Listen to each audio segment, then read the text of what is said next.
Bonjour à tous, on va commencer cette vidéo par la petite astuce de Tonton Christian. Savez-vous comment reconnaître si un chat se repose ou dort profondément? C'est pas compliqué, vous posez la main sur son pelage, si c'est chaud, il se repose, si c'est froid, soit il dort profondément, soit il est mort.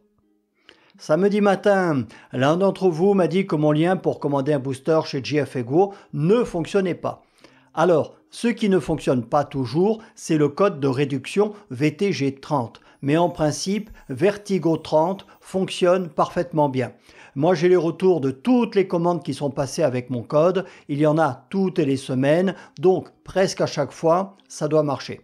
À ce propos, n'oubliez pas de voter dans l'onglet communauté pour me dire quelle boîte je vous fais gagner en décembre, la 1 ou la 2. Dans l'une des deux, il y a un booster GFEGO 6000 ampères et dans l'autre, apparemment, des escalopes de poulet. Ce sera à confirmer par ma modératrice. Ah, donc, soit vous gagnerez un booster, soit une boîte vide qui sent la laine de chat. Article d'Automobile Propre du 17 octobre 2024, écrit par Valentin Simino. Il en écrit des articles, ce Valentin, c'est pas un feignant. Fin des voitures thermiques en 2035. Le patron de BMW demande à l'Europe de faire marche arrière. Moi, ce que j'ai du mal à comprendre, c'est que ces énormes entreprises, elles ont des centaines d'ingénieurs qui ne travaillent que pour prévoir quelle va être l'évolution du marché. Ils font également appel à des cabinets conseils hors de prix et ils n'ont toujours pas compris qu'on n'est plus dans les années 80. Le consommateur est davantage informé et en veut pour son argent. Il leur fallait donc mettre des produits parfaitement aboutis sur le marché à des prix réalistes et avec un réseau de recharge suffisant. Eux, ils ont voulu faire par étapes, avec au début des batteries pourries, en faisant évoluer la technologie petit à petit, alors qu'ils ont déjà la technologie qu'ils veulent nous sortir dans 3 ou 4 ans. Ces fameuses batteries solides qui semblent intéressantes. Donc, la mauvaise réputation a rattrapé le produit et maintenant les gens qui en ont marre d'être pris pour des cobayes ou des moujons n'en veulent plus. C'est l'arroseur arrosé. Page 2. Avant, on va commencer par les chiffres de 2023. Ce sont ceux pour la France, mais les pourcentages sont à peu près les mêmes au niveau mondial.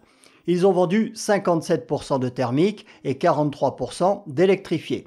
Dans ces 43%, il y a 15% d'électriques et 29% d'hybrides. Donc, page 2, on nous explique que malgré que BMW soit l'un des constructeurs européens qui s'en sortent le mieux sur l'électrique, Olivier Zipse, patron du groupe allemand, estime qu'il faut abandonner la loi qui veut mettre fin aux ventes de voitures thermiques neuves en 2035. Il pense que ce n'est plus réaliste.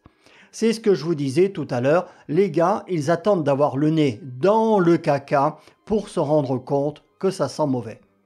Et dessous, on nous dit qu'en Europe, la fin du thermique en 2035 fait débat.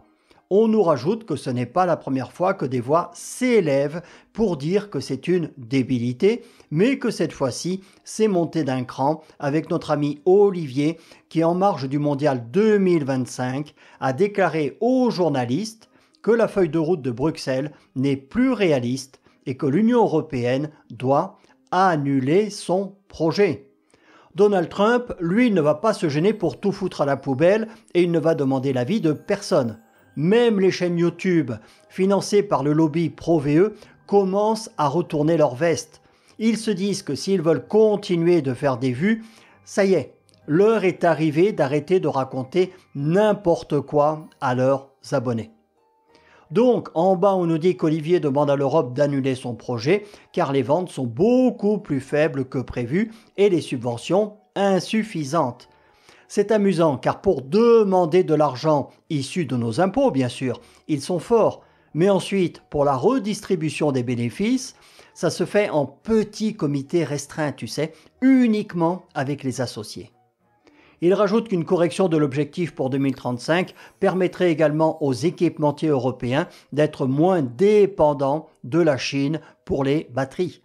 Bah oui, ces fameux équipementiers qui ferment les uns après les autres en laissant des dizaines de milliers de personnes sur le carreau à chaque fois. Page 3, il y en a 4 en tout. Et n'oubliez pas, Ovoco, leader européen de la pièce d'occasion, qui soutient la chaîne et la liberté d'expression. Le lien est dans le descriptif. Plus de 4000 cases référencées en Europe et plus de 21 millions de pièces détachées en stock.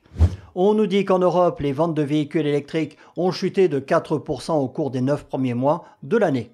C'est amusant d'ailleurs, car lorsque tu fais partie des premiers à dire des vérités que les gens refusent d'entendre, tu te fais traiter de tous les noms d'oiseaux, puis ils se rendent compte qu'ils sont ridicules à se voiler la face et finissent par se rallier à ton discours.